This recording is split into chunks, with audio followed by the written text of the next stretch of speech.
Salut les barbus, c'est Turial de Barbu in Game, votre chaîne de tuto décor, tuto peinture, unboxing et présentation de règles. Aujourd'hui on va faire un truc un peu particulier et vous allez peut-être avec la miniature me trouver très bizarre, mais oui, on va faire un CDA, donc un choix des armes en non abrévié. Et en quoi va consister ce CDA? On va faire chacun, en tout cas les personnes qui vont y participer, une armée toute petite pour la gloire, donc qui est un mode de jeu de Age of Sigmar pour jouer en mode campagne, et qui permet en fait, notamment aux plus jeunes, de pouvoir commencer une armée avec peu de points, quelques figurines à peindre, etc. etc. Mais pour les motiver, en fait j'ai fait un CDA. Alors pourquoi Age of Sigmar? Pourquoi un CDA? C'est simple, c'est que j'ai enfin réussi à motiver grave mon fils à monter et à peindre sa première armée. Pourquoi? Parce qu'en fait il y a un de ses copains qui est venu avec nous au mois d'août chez un pote à moi qui joue qu'à Age of Sigmar aujourd'hui. Et donc du coup il avait acheté une armée à son fils qui est beaucoup plus jeune, beaucoup plus vieux, qui avait 15 ans. Et donc du coup on s'est dit on va faire un pour la gloire tous ensemble, comme ça nous permettra de monter et de peindre des armées. Donc on avait une armée de Stormcast qu'on a prêté à Ewi et à Angus, donc mon fils et son copain. Et du coup, on a, comment dirais-je, on a joué beaucoup, moi je crois que j'ai fait 8 ou 9 parties. Alors certes, Age of Sigmar, vous savez ce que j'en pense, peut-être que c'est moins mauvais que 40 000, mais ça reste un jeu sans alterner, très tributaire du système de double tour, etc., etc. Par contre, il y a quelques petits tricks qui ont été améliorés, donc du coup, c'est jouable. C'est pas mon meilleur jeu, hein, je vous l'avoue, les barbus, j'aurais préféré jouer à autre chose, mais du coup, ça plaît aux gamins, ça a plu à mon pote, parce que lui, ça lui a fait sa petite Madeleine de Proust, parce qu'il jouait à Warhammer Fantasy Battle avec moi quand j'étais gamin. Donc, voilà, on a joué à ça. Les enfants ont accroché. Du coup, je leur ai proposé d'acheter à chacun le livre de le Battle Tom et le Vanguard d'une armée qu'on peindrait, et que si ils peignaient toutes leurs figurines du Vanguard, j'investirais encore de l'argent pour pouvoir les faire jouer. Donc du coup, j'ai tout acheté chez Maxirev, qui est mon ami Mathieu, et aussi notre partenaire de la chaîne. Et voilà, on a commencé à monter des figurines. Donc on a fait un petit plan, donc je vais vous mettre à l'écran, qui montre un petit peu tout ce qu'on a. Donc on a tous 660 points. Donc moi j'ai acheté le collector de Age of Sigmar, City of Sigmar. Pourquoi? Parce que les humains sont super beaux pour le coup. J'avoue que pour une fois, je trouve que c'est à peu près bien proportionné, bien que ça reste encore un peu disproportionné, mais ça l'est moins que dans les années 2000-2010, donc déjà c'est un peu plus propre, les filles sont belles, donc je me suis dit je vais jouer des humains, parce que les humains c'est faible, et donc du coup ça sera plutôt simple de jouer avec eux sans optimiser, surtout que dans le truc on a 5 cavaliers, 20 piétons de base, un boss et un sorcier. Donc il n'y a pas de tir, il n'y a rien, donc c'est un peu compliqué pour moi de jouer, parce que dans le Vanguard qui ont choisi les loulous, il y a du Caradron avec une frégate, et un homme arbre vénérable qui lui va me tabasser. Donc bref, je suis en mauvaise posture, mais tant mieux, comme ça permettra de jouer et de s'éclater. Donc on a bien, on a fait bien découpé en 3 phases, donc chaque phase fera 1 mois, parce que bon, c'est des enfants qui ont 11-12 ans, donc c'est quand même des enfants qui ont une capacité de concentration très limitée. Donc je me suis dit on va partir sur 1 mois, peut-être qu'on les fera en 2 semaines. Je ferai de toute façon une avancée des travaux, je ferai des photos, voilà, pour que vous puissiez suivre avec nous cette aventure. Si vous voulez faire un CDA aussi, pas forcément sur Age of Sigmar hein, d'ailleurs, hein, vous pouvez aussi vous dire on le fait avec vous, et vous m'enverrez via Facebook, via le Discord de Barbu in Game, ces petits, comment dirais-je, c'est vos photos, votre avancée, votre plan de travail, comme ça du coup, nous on pourra aussi le mettre dans les avancées du CDA. Normalement, j'ai mon petit camarade RP qui est déjà venu sur la chaîne d'ailleurs, qui viendra se mettre avec nous, donc il fera lui aussi le CDA. Donc, passons directement à Ewi, donc c'est le premier, donc c'est le copain de mon fils. Lui, il a voulu jouer Sylvanette après qu'on ait regardé plein de photos de toutes les armées, qu'on a regardé des petites vidéos pour expliquer comment marche l'armée, etc., etc.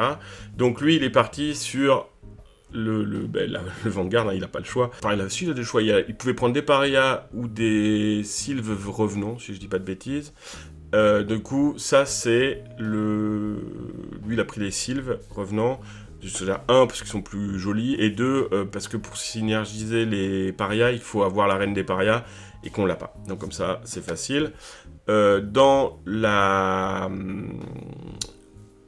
suite, donc ça c'est les 5 premiers de l'étape 1. Ensuite, il a le Sylvanien Vénérable, donc on ne sait pas encore s'il va pas être en esprit de vertu et tout ça. On n'a pas trop géré pour l'instant. Peut-être qu'il le montera en esprit de vertu et puis il le gardera en Sylvanien revenant pour garder les 660 points. Voilà, on n'est pas à la pièce-pièce, nous, les barbus, c'est pas très important. Ensuite, il a pris donc des Kournos à épée. Pourquoi? Parce que Kournos à épée par 3, ça marche très bien. Ceux à faux, il faudrait les avoir par 6. Et les archers sont un poil moins bien. Et que, du coup, pour les tireurs, je lui ai dit que quand il aura monté et peint cette boîte, on pourra acheter la boîte de l'archer revenant avec les sylphides volants qui lui permettrait d'avoir un tir plutôt sympa et surtout d'avoir une espèce d'écrantage qui lui permettra de tirer et de surplier, des choses comme ça. Donc c'est plutôt intéressant. Et il reste la branche en tresse. Alors, la branche en tresse, ça compte pas dans les 660 points, parce que la boîte des Sylvanettes, excusez-moi, fait 770 points. Donc, on l'a mis dans le CDA. Pourquoi? Parce qu'il l'avait déjà monté. C'était la première figurine qu'il a montée. Bon, voilà, on l'a mis en bonus, en montage, puis il la peindra plus tard. Passons maintenant au Caradron, donc d'Angus, qui est donc mon fils. Lui, il a dans sa liste... il a pris les Skywarden, donc les Stratoguards. Pourquoi? Parce que les Stratoguards, ça lui permet d'avoir une unité de corps à corps, alors qu'il a plutôt une armée de tir. Hein, les Cardons, c'est plutôt une armée de tir. Ça lui permettait d'avoir un peu de punch pour pouvoir faire soit de la contre-attaque, soit bloquer un adversaire quelque part pour garder un objectif, parce que sinon c'est très compliqué. Donc du coup, on les a fait en Stratoguard. En plus, ils sont jolis. Moi, j'aime bien avec leur espèce de mine sur le dessus. Dans le deuxième temps, dans l'étape 1, on a aussi bien sûr la frégate, mais le montage de la frégate, donc déjà le montage de la frégate a été fini. Il manque juste 2 petites évents qu'il a oubliés, donc on va les monter plus tard. Ensuite, il y aura 10 arconautes, donc ça, les 10 arconautes, je dirais que c'est standard, hein, on est obligé d'en avoir si on veut faire des trucs. Et il y aura aussi un amiral. Et pour la troisième, il y aura la frégate à peindre, hein, bien sûr. Donc ça aussi, ça fait 660 points. Déjà 300 points de frégate. Donc ça veut dire qu'il a que 360 points de piéton. Donc ça va être un peu... Enfin, ça va être un peu sport pour lui. Bien que l'amiral et les Stratoguards vont pouvoir l'aider à essayer de faire un peu tampon, pendant que le reste de son armée va essayer de tuer les petits camarades comme les courneaux de garde à épée ou ce genre de trucs. Et puis bien sûr moi, hein, Uriel. Donc là, on va avoir tout ce qu'il y a dans la boîte, plus un magicien que j'avais imprimé en fait pendant l'été pour faire un personnage spécial de la campagne qu'on a fait pendant le mois d'août. Et du coup, je suis très mal, hein, comme vous pouvez le voir, les barbus. Les seuls trucs qui sont un peu punchy, c'est les cavaliers, j'en ai que 5. Ils vont mourir très vite parce qu'ils ont 2 points de vie. Alors certes ils ont une 3+, et qu'on peut rendre invulnérable si on prend le bon sort et tout ça, mais ça reste quand même très compliqué. Je vais craindre la BM à mort. Et par exemple les hommes arbres, je crois qu'ils font de la BM, notamment parce que ce sont des monstres, donc du coup ils peuvent faire de la BM. Donc ça va être très compliqué pour moi. Si je charge pas bien au bon moment, je serai mort dans notre souffrance. Le maréchal à pied, lui c'est pareil, c'est un petit gars très sympa, hein, il est mignon comme tout, mais comment dire, il a pas de quoi faire des dégâts en masse, donc ça va être très compliqué. Si je vais peut-être l'équiper avec un marteau de Sigmar qui permet d'avoir -1 en perforation et +1 en dégâts, ce qui va le faire un peu plus fort, mais je crains qu'il me décède très vite, et puis j'ai pas le droit de le perdre, parce que du coup il donne des ordres gratuits, il peut donner des injonctions qui sont donc la nouvelle mécanique de City of Sigmar, donc ça va être très compliqué. Ensuite, j'ai le Forge-Guerre, donc le Forge-Guerre, lui c'est le sorcier qu'on va avoir dans la boîte de City of Sigmar. Qu'est-ce qu'elle fait?